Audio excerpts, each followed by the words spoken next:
The Self-Publishing Advice Conference, SelfPubCon 2025, brings indie authors from around the world together for 2 days of insight, inspiration, and connection. It's live online October 18 and 19 and free to attend. Get early access to our international competition and all the latest conference updates at selfpublishingadvice.org/conference-2025. Welcome to Self-Publishing with ALLi from the Alliance of Independent Authors.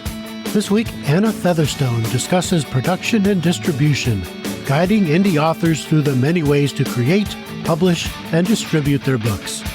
This podcast is proudly sponsored by Gatekeeper Press, your partner in independent publishing, empowering authors with expert guidance, 100% rights, 100% royalties, global distribution, and all-inclusive services from editing to marketing.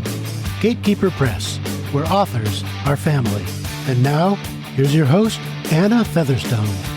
Hello, and welcome to you wherever you are on this wondrous planet we call home.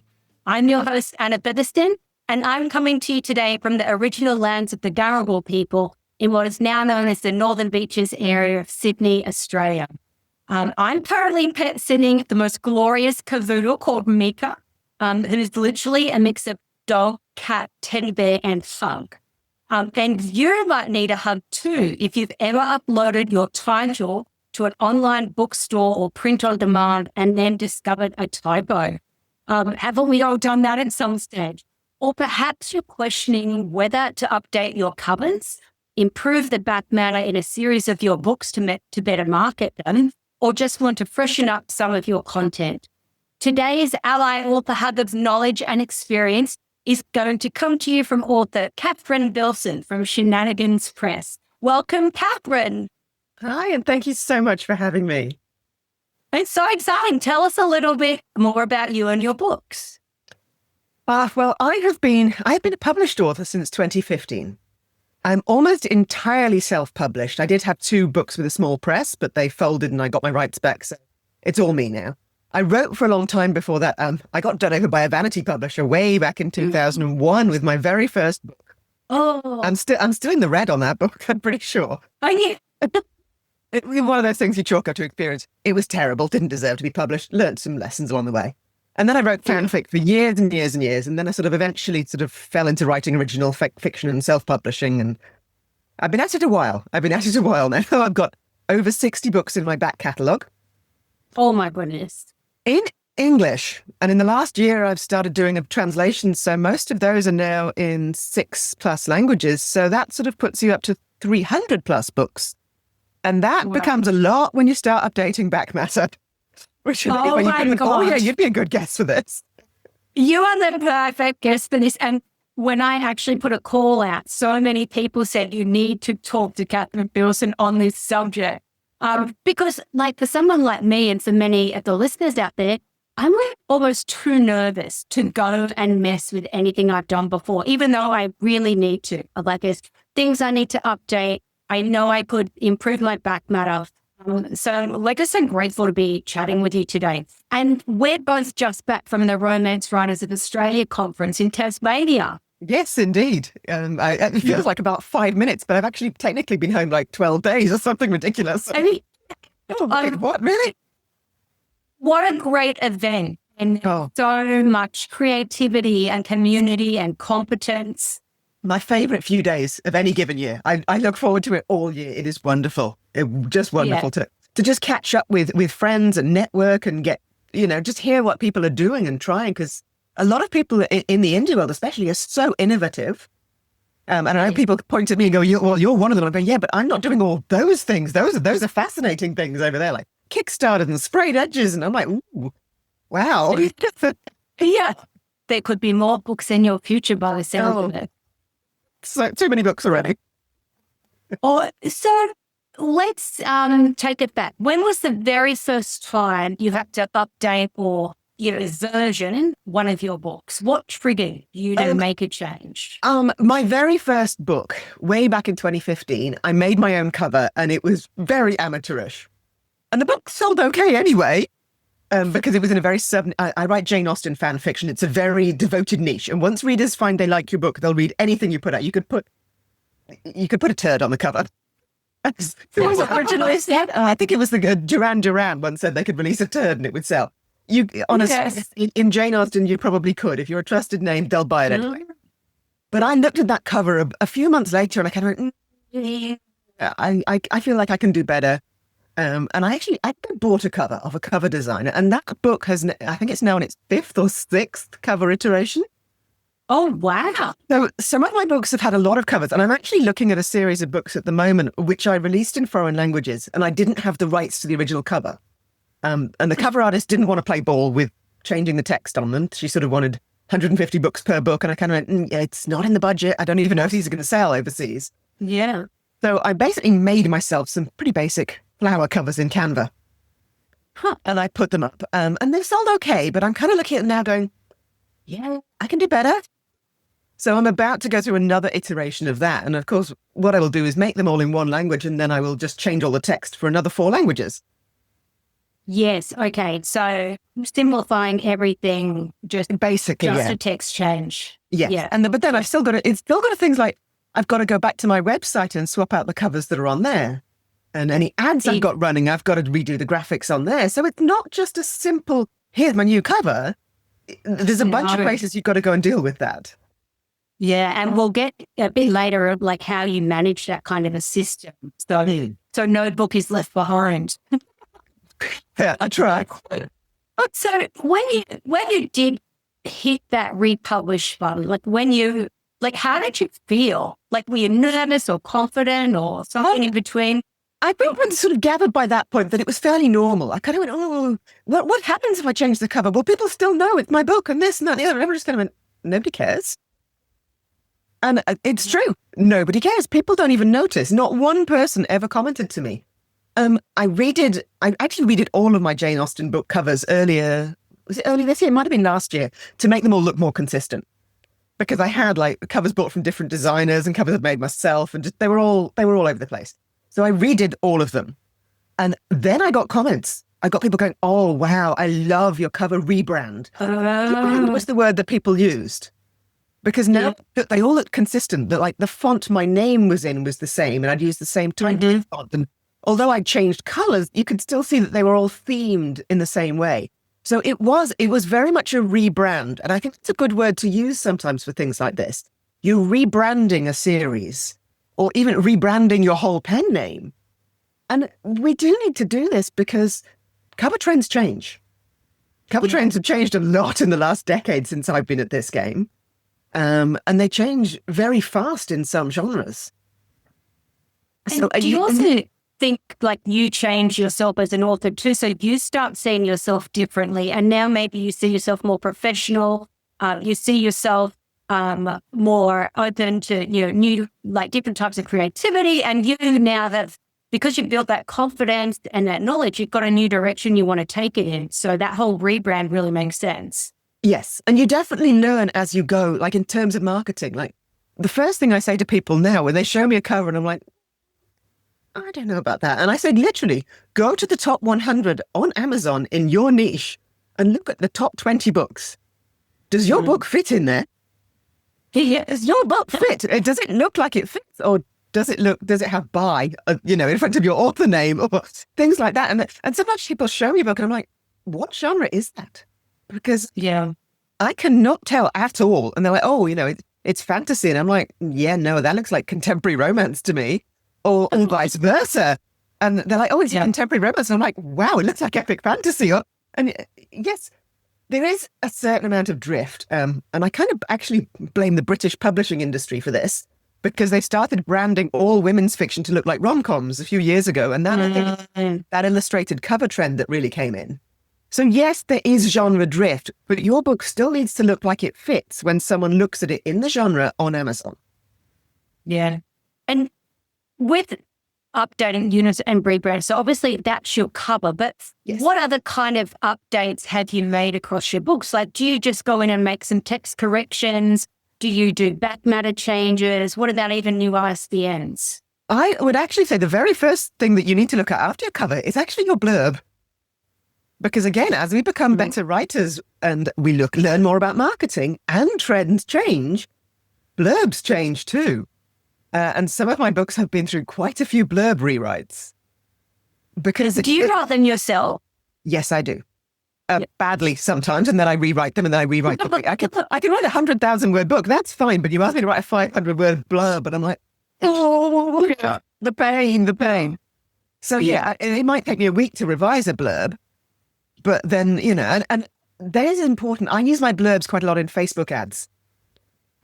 And sometimes I will trial 3 or 4 different versions of the blurb, and you can tell the click price and the click rate, which blurb is resonating. And that's a really good way to do it, actually. If you're not sure, sometimes you run some cheap Facebook ads and find out. You don't have to spend a lot of money. You can spend $1 a day, testing 3 different versions of that blurb and just see which one gets clicks.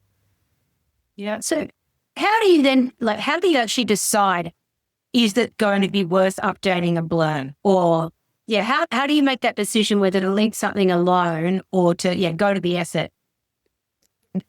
For me, again, I actually judge by my Facebook ads. And am I getting the ROI, the return on investment that I'm looking for?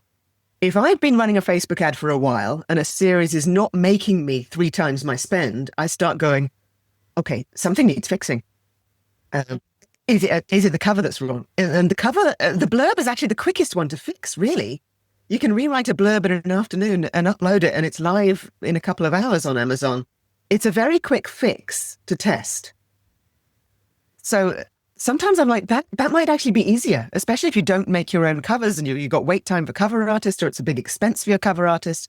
The blurb is kind of a freebie for you to fix. You can fix that one really quickly and easily. It's not a big job. You don't have to update your interior files.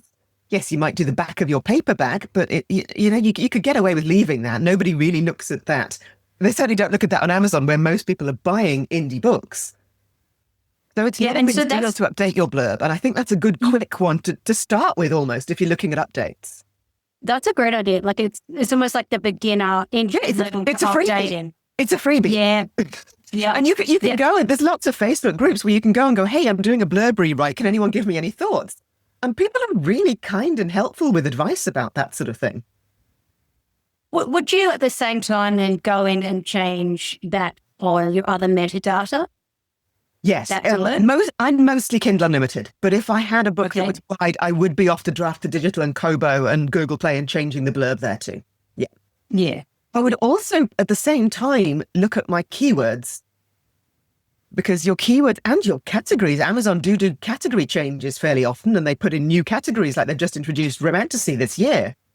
So if I had, for example, a paranormal romance a couple of years ago, I might look at adding that to the romantasy category.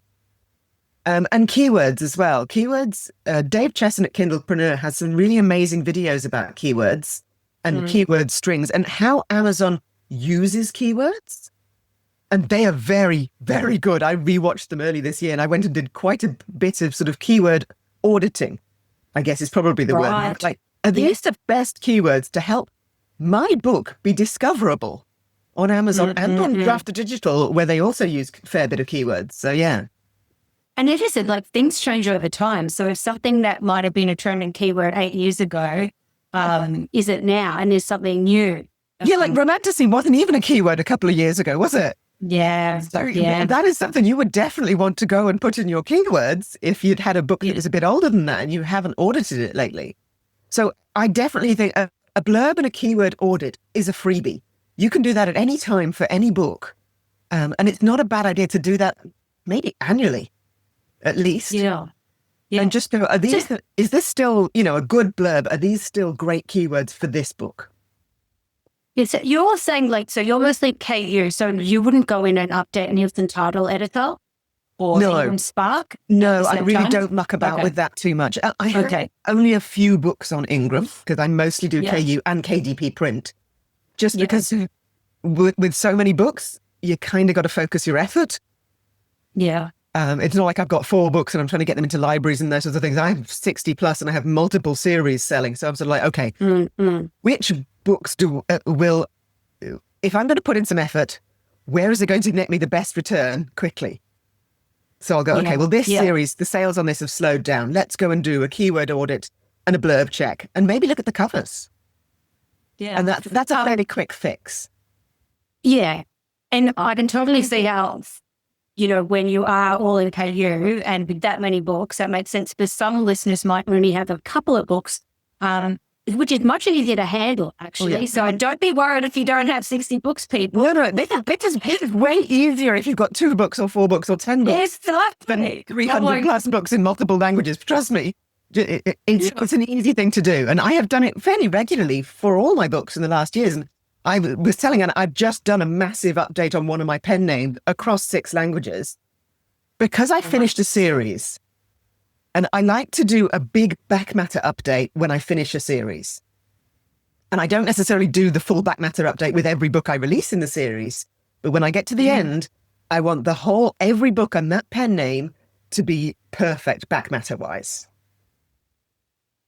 And so what are you updating in that back matter? Are you just doing adding one new link in there? Are you putting up all the other books that you're trying to get people to read? What are you actually updating in your back matter? It is definitely links. Links is the big one. I use Atticus, and Atticus has master pages, which are very, very handy. And so I will have other books by the author pages, and I have them actually in each language that I publish in for each pen name, which means I have something like 32 about the author pages to update. I can see you going, I know. I'm like having a I do one language, one pen name, and then I move on and do another one. And this particular pen name has 18 books that needed updating. But the good thing about it was I could just go into Atticus, update that master page, and click apply to all books that use this, and know that it would then populate across those 18 books. What I then have to do, and one of the things I like to do for back matter is I like to kind of hold the reader's hand and lead them where I want them to go. So when I get to the last book in the series, I want to say, now you want to come and read this series. I lead them over here. And I actually give, in the ebook, a free sample chapter to the next book I want them to read.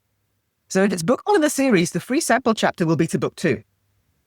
And if it's the last book in the series, there'll be a free sample chapter either to a standalone that I think is closely related, or to the first book in another series. So I'm really hand-holding that reader on. Yeah. At the end of that chapter, it will literally have, want to find out what happens next?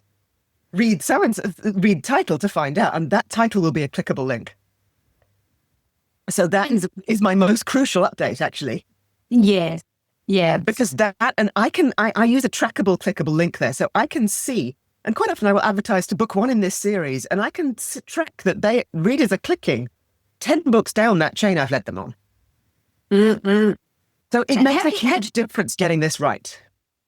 Oh, absolutely. And I think Vellum has a similar feature. Vellum has a similar thing. Yeah, it's very useful. Yeah, that allows that updating. Have you ever actually changed the actual series you're linking to from a whole series?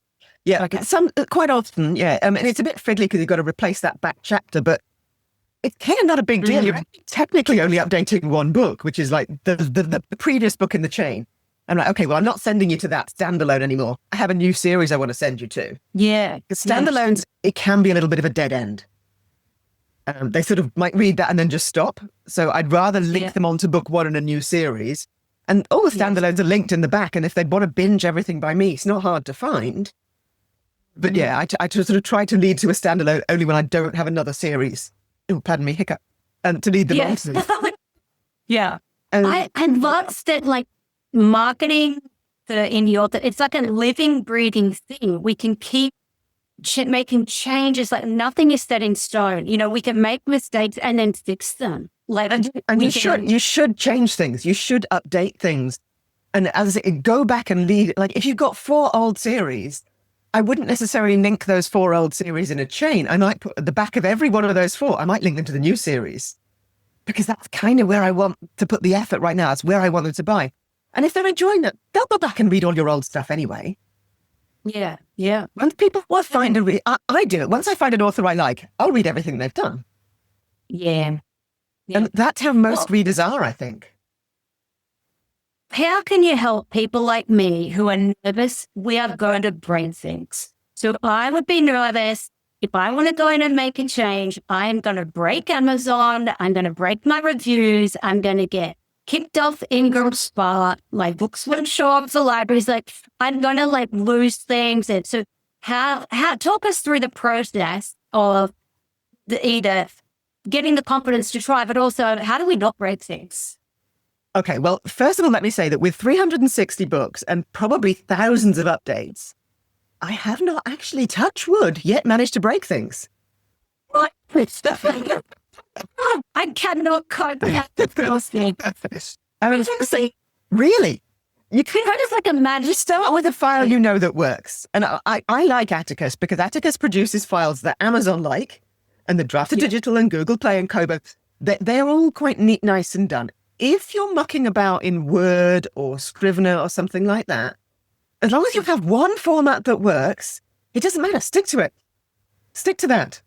If you've got a file that works, and what I would actually do is duplicate that file, make your edits, upload the new file. Once it's passed, you can delete the old one. And I actually go back and I title them old, and then I will delete the old one and just cut off the new. So that is the master. And I really do only have two versions. There'll be an old one and a new one. And once the new one's good, then there's only the new one. And it's just the one at that point. And then I only have to go looking for that one file in Atticus. I don't have multiple versions in there. That is beautiful file hygiene. Yeah. I mean, I don't think that my Google Drive may be entirely like that. There are a lot of fast versions of things in there. But once you have a final book in Atticus, that's it. That is the book. There's only one of it. Because I have hundreds of books in there. I had a disaster early this year. When Atticus did a new update for collaboration and it broke an awful lot of us, and I reverted to a limited version. And then just recently they did another new update, which was for the alt text, which is actually a legal requirement pretty much for everyone now. Because it was for accessibility. English language books in the EU, you have to put that alt text in when you do an update. Fair warning, if you update a file, you make sure that alt text is right now. And for people who don't understand what that is, do you want to explain a bit more? I can try, because I actually researched this quite hard because I was publishing a lot of Euro books. But I think it was on June the 28th, a new law went into effect that basically says for ebooks that we must have alt text on what they call informative images. Now, if you have like a decorative chapter header, you don't need it for that. And if you have like a little decorative scene break, you don't need it for that. You do need it if you have, for example, a graphic implanted for your title page, or for things like family trees or maps or images of characters. You must have alt text in those. And both Vellum and Atticus can now implant that for you. Don't ask me about Scrivener or Readsy or doing it any other way because I don't know. And a lot of people are upgrading to Atticus and Vellum because of this functionality, because legally, any book which you publish new or update after June 28th, which you are allowing to be for sale in those Euro markets, must have accessible alt text. And if you've been in the KDP dashboard lately, you'll notice, like on the second page, I think it is, underneath where you upload the books, there's a question about AI use. And at the bottom of the page, there's one about alt text images. You actually must click the last one, which says all of my images include alt text, because otherwise Amazon may stop selling your books within the EU. Or the EU may tell them that they must stop selling them. Now, as far as I know, it's not been enforced anywhere yet, but that could happen at any moment. So it is really important when you're doing the updates, and you have something like 5 years to update your files. So you don't have to go and fix them all right now. They'll stay for sale. But if you're doing an update of that interior file, you have to fix that alt text for those images before you send it live. I've got to say, Vellum makes it so simple to do as well. And it makes it so obvious that you need to. Yes. And it's wonderful for accessibility. My day job's in disability support, and I support a blind person who loves to read. Of course, I fully believe in this, and I'm now really careful about it. And every time I do an update, I'm like, okay, do I have any images in this book? Because I do like to use a graphic for my title page. So basically, don't forget your alt text when you're going to do those updates. Yeah. And it could be you are legally required to do it. So do not skip this step. That might be where you break things if you don't. Yeah, exactly. So, okay, what about, have you ever had any effect on your sales rank when you've Only positive or your ones. reviews carrying? Okay, so the Only positive refreshing. I'm trying to think. I have never really. Actually, no. I'm going to say yes. I have unpublished books and brought them back when I got my rights reverted from the small publisher. Because obviously they unpublished and then I had to republish. And the crucial thing to remember for Amazon is to record the ASIN of the old book. Because once you've republished, you can actually reach out to KDP support, give them the old ASIN and the new ASIN, and they will usually bring your reviews over. And it's a surprisingly easy process, actually. It was very painless when I had twice I've had to do it, and it was surprisingly painless. So it's always a good idea to keep a record of that ASIN, because should anything happen to the book, you want to be able to get those reviews and things back. Yeah, because I've heard a few people have trouble getting their reviews to stay with their new book. I have always found that as long as you have the old ASIN, they will come over. Okay, that's great to hear. Yeah, and that might not be true for everyone, but I've only had to do it twice. I've only had a couple unpublished and republished, and it worked fine for me. You'll also need your letter of reversion rights because they can get questioned because Amazon are like, do you have the rights to publish this? And you're like, well, here's my letter of reversion. And that applies if you've been in anthologies and box sets, anything that's been published by anyone else, really. They might question it. So that one book you bought your rights back, you got your new ASN, and did you have any other problems when you were redoing that book? Nothing at all. Nothing at all. It was just like publishing a brand new book. And then I reached out to KDP support afterwards and said, it's been republished because I have the rights. Here's the old ASIN. Can I have my reviews? And they said, sure. And they turned up a couple of days later. It was really easy. And I know not everyone has that experience. I think I've been lucky, but as long as, I think, be organized, have that information to hand, have the old ASIN, the old ISBN, have those in your hand. And, you can prove your rights to the book. It shouldn't be an issue. And did you actually make any tweaks to the book when you did that? Like, obviously you changed who the publisher was on the inside, but did you make any other changes? We did have to have new covers. I think I did a few tweaks to the blurb as well. It was actually a multi-author series, and we have republished it as a multi-author series, which is a little bit painful in and of itself. The first person in the series has to reach out to Amazon and create the series and then add everyone else. But it's ongoing, that series. There's still new books being published in it by other people. Oh. And it's going great. Yeah. Oh, wow. Okay. Not a genre I normally write in. It's Pioneer American. And the series is called The Pioneer Brides of Rattlesnake Ridge, if anyone wants to know. And I think we're up to about 14. I think we're up to about 14 books. Oh, and my there was goodness. 7, I think, when the publisher sort of quietly closed down and reverted our rights. So we sort of went out and recruited a few more people, and a couple of the original authors wrote more books. But it's an ongoing, quite nice little seller. I don't really do anything to it. I think my books were number 2 and number 6 in the series. So yeah, I could kind of sit on my hands and let it sell off the other people. And they still sell. They still sell fine. Well, you were a pioneer of the pioneer women. So, you're out of my wheelhouse. And it was one, I mostly edit myself and trade with a friend as well. But this was one where I actually went out and hired an American editor and went, fix my Britishisms and Australianisms, because I know I've got stuff wrong. And they did. They fixed a fair bit for me. So, but I didn't really do much. Like, I had to reformat my interiors and that sort of thing and put a new cover on it. But I kind of treated it like it was a new book. And then we just reattached it to the series, and I got the old reviews, and it was not that complicated. It was not that scary. So if you've got rights back to older books, it's not that scary, really. You just, you can push it through.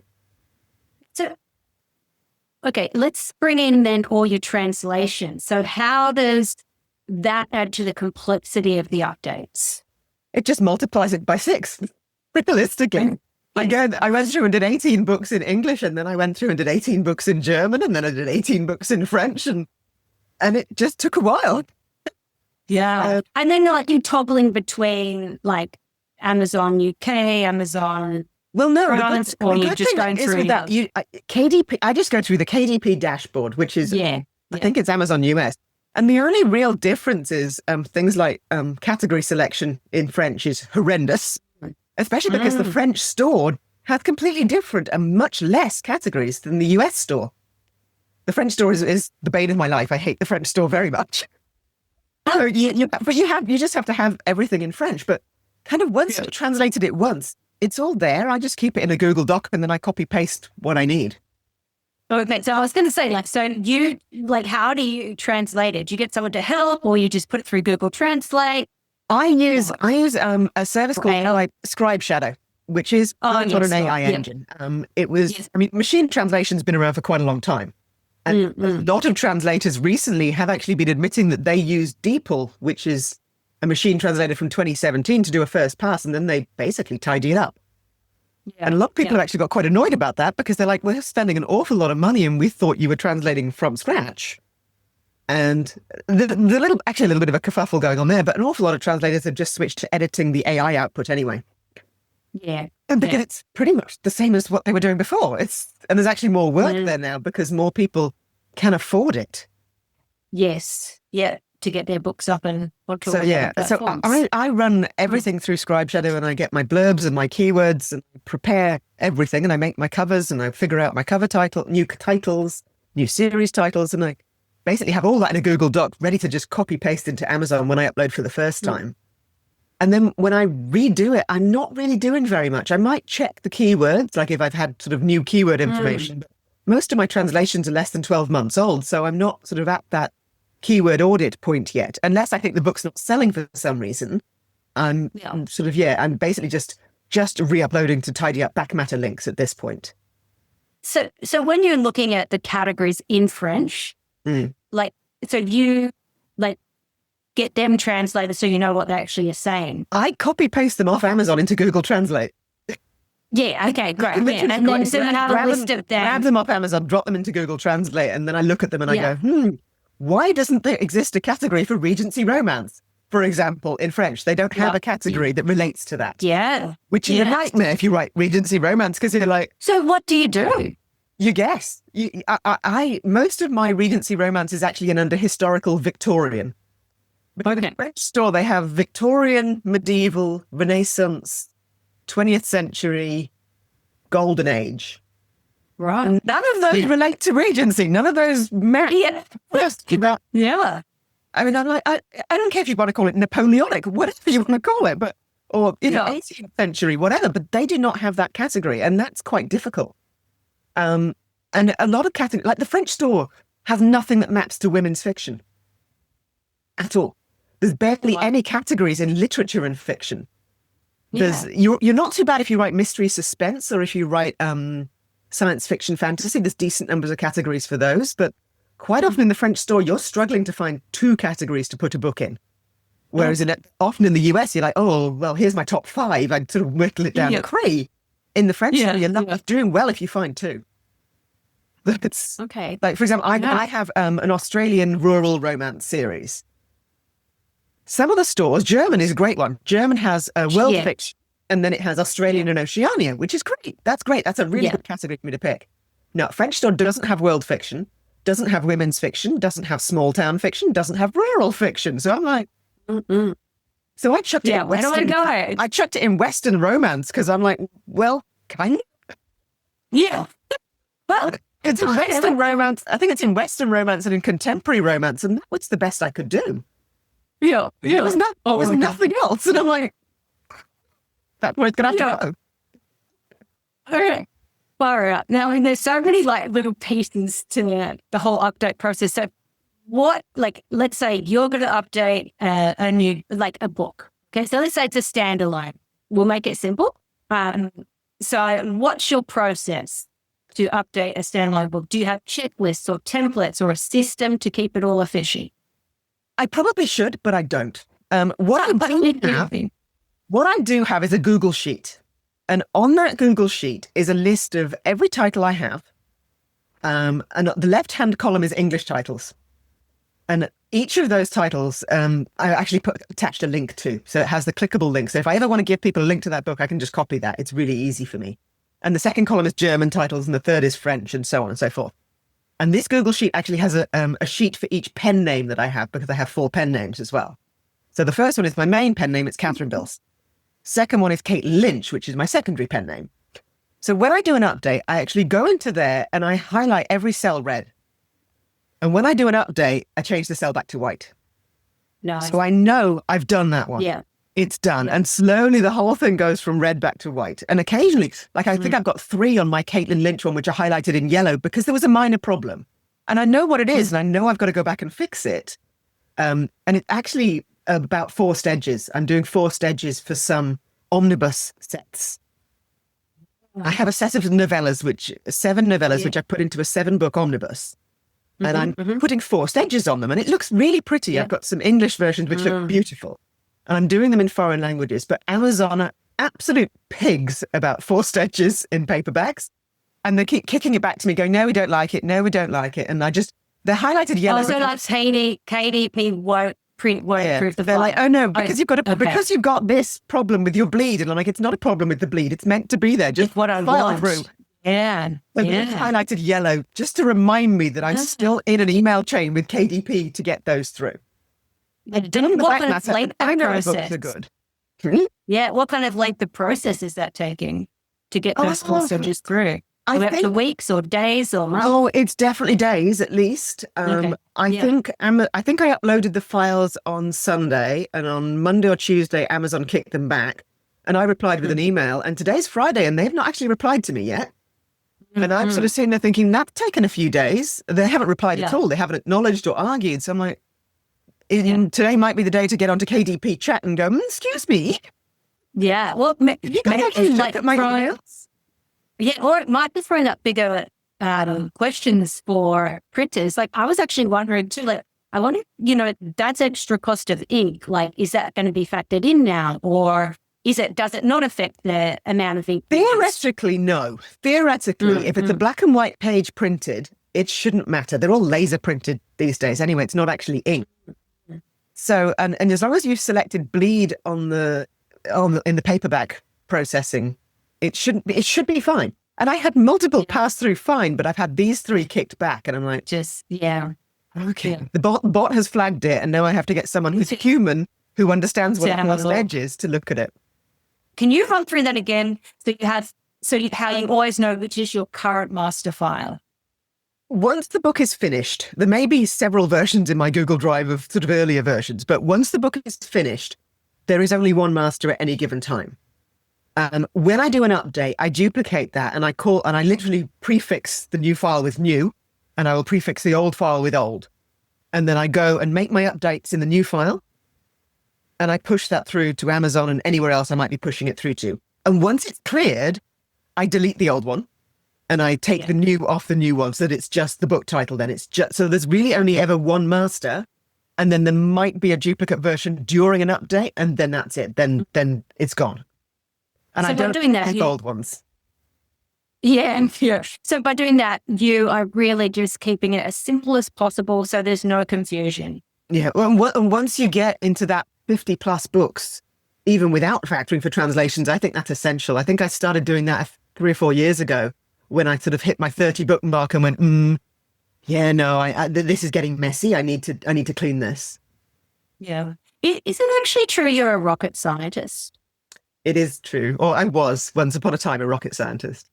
Yeah. So I'm wondering how that technical side of your brain allows you to actually manage so many different books and others. One of the things that, when I say rocket scientist, my degree originally was in electromechanical engineering. And I went to work for Matra BAE Dynamics, which was a division of British Aerospace, or BAE Systems as they are today. And I did do 5 years work in that rocket science division as an engineer. So I was a proper bona fide rocket scientist. Well, the main things they treat you is project management. You get a lot of project management training. And I've probably forgotten a lot of what I've learned, but one of them is about version history, which is the latest version history, and how you number things and date things in order that and you can actually see it probably most clearly in my Facebook ads, because every Facebook ad has the date it was started. And then I know, sometimes I have Facebook ads that might have been running for 6 months, and I'm like, that's a great looking ad. I'm just going to leave it alone because it's still making me money.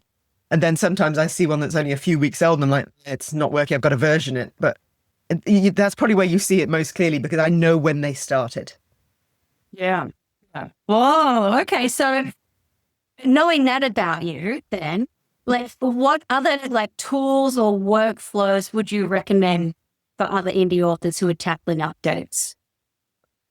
I think what the spreadsheet, my Google Sheet, I find that really useful. And even if you are only in one language, having something like that, which has all of your links in it. And for example, if you are only in English, have a column for your ASINs, have a column for your ISBNs. And then any of that stuff which you want to go back and check on, you can have, I don't know, anything else that you might link to for that. Like you might have books to read links, those sorts of things. They are really, really useful to just have at your fingertips in one spreadsheet. Really, really useful things to have. I quite often have one for when I have a new series, and it will have the ASIN, the Amazon direct link to whichever store I want to point to, and the books to read universal link, and the ISBN for the paperback. And then they're all there. I can track across and just grab whichever one I need for anything. And that's really useful. Yeah. And I think the same too for like having your author bio in, the 25, the 50, the different amount of words, having the one sentence pitch, the one paragraph pitch, the, synopsis, all those things, always having them super handy.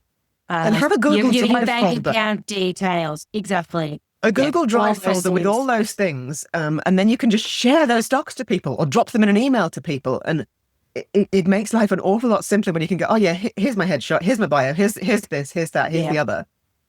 Because you can just grab, you know where they all are.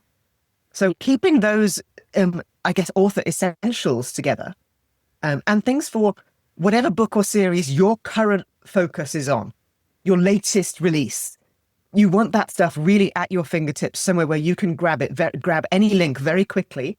You want your book cover saved in there. Any, like if you may have made some Canva or BookBrush marketing images, you want those saved in there so you can just drag and drop, paste the link, there you go. Because like being an indie author now, it's as much about creativity as being organized, as being efficient, isn't it? Like it allows us to... At least half the job is marketing. At least half the job is marketing. Yeah. And if half your job isn't marketing, you're not treating it as a business. And that's okay. It's totally okay for you to write as a hobby. There's nothing wrong with that. I did that for 30 years. I wrote fanfic and gave away millions of words for free for years. It was my hobby. I didn't expect to get money back out of it. But if you want to get money back out of it, you need to treat it like a business. And that means you need to act like a business. You need to have your business card ready. You need to have your social game. Like I would be the first to admit that my social game is not that on point. I don't do Instagram. I barely do Facebook. But I am good at Facebook ads. I figured those out. You need exactly. You've got other stuff happening. Whatever you're good at. If you're good at the Instagram thing or the TikTok thing, that's brilliant. Put your focus there. I have worked very hard to get fairly good at the Facebook ads thing, and that's where I put my focus. So pick your poison. You can't do it all. Yeah. I don't think anyone can do it all. Even if you're doing one book, I don't think you can do it all. I don't think it's possible. Pick what you're good at, what you enjoy, and focus there. I'm reasonably good with the Facebook ads because I can analyze the data. I get it real time from Amazon, especially. And it's part of why I like KU so much, because that data is quite real time. Draft to Digital and Google Play and Kobo. I'm like, I earned some money at some point. A couple of months. I don't know why. Was it an ad? I don't know. So I do like KU for that reason, just because it means I can analyze it on the fly and go, that ad's not working. I started it 5 days ago and it spent $25 and I've earned $8. Not working. Turn it off and do something else, or change the creative, change the graphic, make sure the link is going to the right place. Simple things like that. So any stories of updates that have made a hugely positive difference for you, or that didn't work out as planned? I think, honestly, I can point to every update I've ever done and say that it has had a positive impact on sales. Quite simply because I see the link clicks go up. I use Author Helper Suite, which used to be Reader Links. And you can track links in there. You can track clicked links. And I can literally see the graph start to go up whenever I do an update. So I know more people are clicking on those links, and that inevitably leads to more page reads and or more sales. I can't say that I've ever had an update that has just dropped me in the toilet. for any reason. I can't say I've ever seen links start to go down. Well, you must be doing something right. You must be doing something right. I don't know. That's I know I've done updates that I thought didn't really do anything to books that weren't selling. And I do have some books that don't sell. Not all of my books sell. I have, as Alana Johnson puts it, I have some donkeys among the racehorses. And no matter what I do to them, they're still donkeys, unfortunately. Yeah. And I have tried updates. I have tried new covers. I have tried new blurbs. I have tried all sorts of things, and they just don't sell. And at some point, you kind of have to go, yeah, I'm going to go write another book, which might not be a donkey, or start marketing one of the old racehorses because they still run races and win you prizes, kind of thing. Yeah. So, yeah. And that's really hard to accept. And it must be really hard to accept if you've had 2 good books and your third one's a donkey. That would be killer. I think I got to about book 40 when I got a donkey. Wow. And it was a series idea of the trilogy concept I was in love with, and I launched it, and it just sank without trace. Yeah. Maybe I'll try it in German. And it sank without trace in Germany as well. And I went, oh no, what have I done? It's dead. It's a dead donkey. Oh my goodness. So how do you balance that perfectionism, like with the reality that no book is ever going to be completely error-free, or like how do you balance that of knowing when to update, when to leave it alone? Yeah. How do you go there? I came up through fanfic, I will say that. And fanfic rewards publish now don't care about a few errors. And one thing it made me was very fast. So I do write incredibly fast. And I also dictate today. I'm faster now than I ever was. And I have, I guess, I'm going to call it what it is. I'm going to say arrogance. I have arrogance in that I believe that I can write a good book and I can tell a good story. And I know... He said arrogant. I don't know about call it arrogance. I just call it that. I have self-belief, I guess, perhaps more than arrogance. Yeah. I know that my grammar is decent. I know I have a good vocabulary. I know most of my punctuation's pretty good. And I am a very picky proofreader. Very picky proofreader. And I do audio of some of my books, and you will find every tiny little error when you read that book out loud, believe me. So I very rarely send books out with more than 2 or 3 typos in the whole book. And sometimes people will flag them and they pop up in your Amazon dashboard as an error, and then you just update that. Go back to your file, replace the version of your which you had wrong, and put it back in the correct version and just let it go. Would you do that like for one error? Would you update a book? Yes, I do that for a one error. Yeah. Because it's quick. Yeah. The EPUB updates often in 2 hours. It takes seconds. You just re-upload your EPUB in a way and let it go, and then, the following day it's all fixed. Nobody else will see the error. Paperbacks, sometimes I might wait a week or 2 and see if anyone else finds another one, especially if it's on a new release. But yeah, I've updated books for one small error. I've updated books for a she instead of a he. And little things like tiny errors. That could actually really matter, that one. That can really matter. But what really is tiny errors, and most people will not even notice them, but someone noticed them, so I'm going to fix it. Yeah. And yet, so that is a certain degree of perfectionism. Like how long would that take, Latin? So you've got to open up your file. It's seconds. You're going back into Atticus. Yeah, and then I know what chapter it's in, and in Amazon, when they send you, if you've never got an error from Amazon, this is what it looks like. You get like the context, you get the whole sentence around it. So I can paste that whole sentence into Atticus and then go, oh, it's in chapter 15. And I'll go to chapter 15 and I'll type it, and then I go to the formatting tab and I re-export the EPUB and I re-upload it to Amazon. The whole thing's taken me 3 or 4 minutes. It's really quick. And so, yeah, I tend to do that. If you've just published a book, I'd probably wait a week and see if you get more than 1 error reported.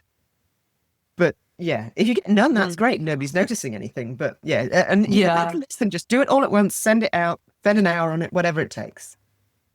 I know I've got we've talked mostly fiction, but like my specialty is in nonfiction. And I know one of the things holding me back that might also be holding back some other nonfiction is we've got these I've got massive indexes in the back of my book. And I'm like, oh, I really want to update that chapter. But then if I do that, that could throw me over a page and then my full index will be out for the rest of the book. Or Like, so I know that's one thing holding me off one of my books is wanting to go in and really have a play, but then going, oh no, do I do away with my index? Like, or how do I then? The other problem with nonfiction is how much of an update does it take before it becomes a new edition?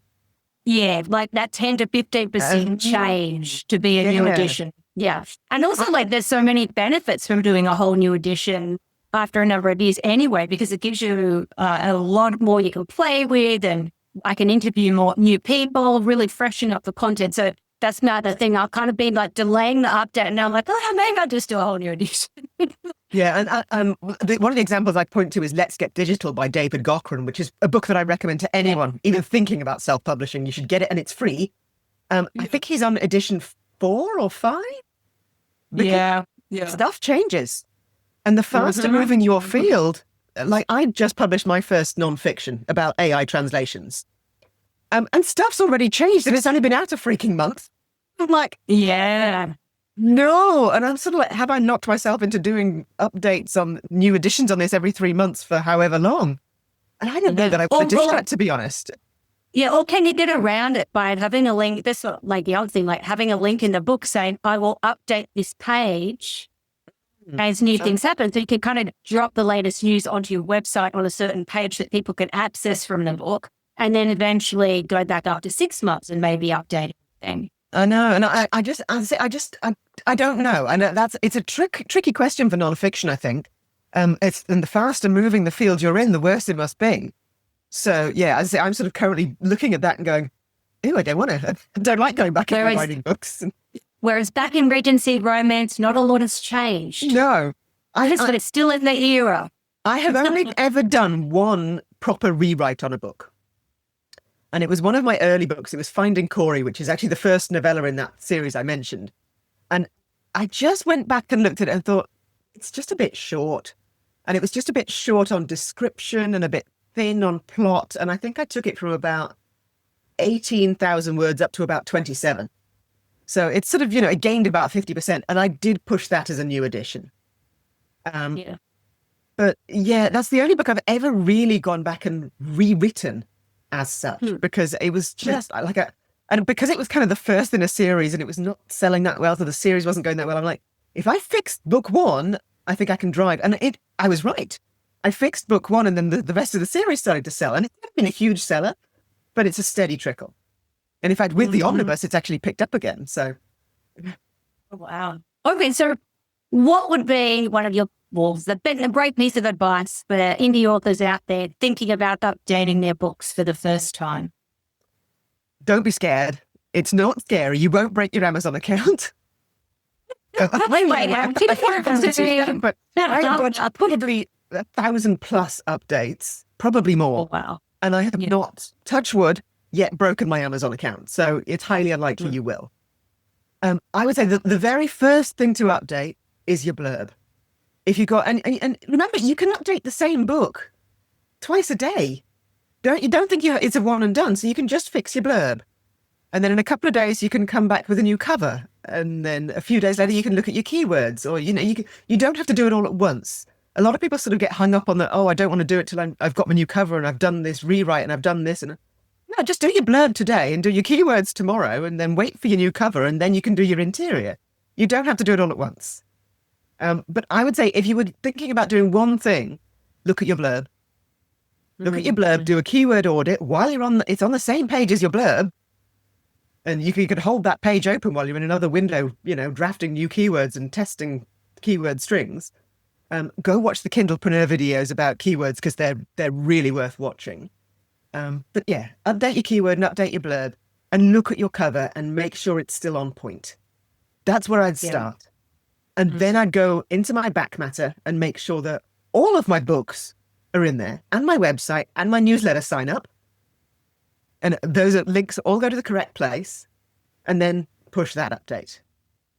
And remember, you only have to do that for an ebook. You don't have to do that for your paperback. Because there's no clickable links in paperbacks. It doesn't matter. Yes, it's good to have all your titles in there, but honestly, as long as you've got the link to your website, that would do. That's all you really need, because then people will go there and find out about your books. And then when you've done your actual book update, go and do your website update. Don't just do one and not the other. I did all the book updates, and like this week is now website updates. Yeah. Because I've got a couple of new books and like, I need to put those up. Yeah, because you do need everything to make sense to readers so that they don't get confused. Everything needs to flow through. And oh my goodness, you have given us so much food for thought, Catherine Bilson. Start small. Start small. Start with the blurb. If I'm going to give you one piece of advice, look at your blurb. Is it the best blurb it could possibly be? Start there. Yeah. And where can authors find you in your books? Shenaniganspress.com. Shenanigans Press. And if you're not a native English speaker, on the first page of that website, what you will actually find is a bunch of flags. So you click on the UK flag to go and find all my books in English, or the German flag to find them all in German, and so on and so forth. And I think I'm up to 8 languages on there now, and I've got 1 or 2 new books coming in every language every month. So slowly translating a huge backlist. It's taking time. Amazing. Well, thank you so much for your generosity today, Catherine. Thank you for having me. Yeah, really appreciate it. And listeners, as always, thank you for being a part of the ALLi podcast family. I'm Anna Featherstone, and here's a big writerly thought hub for you and your bookish projects coming to you from Catherine and I today. I'll catch you again next time. Take care. Woohoo! See ya. Thank you, Catherine. You've been listening to Self-Publishing with ALLi with Anna Featherstone. This podcast is proudly sponsored by Gatekeeper Press, your partner in independent publishing, empowering authors with expert guidance, 100% rights, 100% royalties, global distribution, and all-inclusive services from editing to marketing. Gatekeeper Press, where authors are family. And if you haven't already, we invite you to join our organization and become a self-publishing ally. You can do that at allianceindependentauthors.org.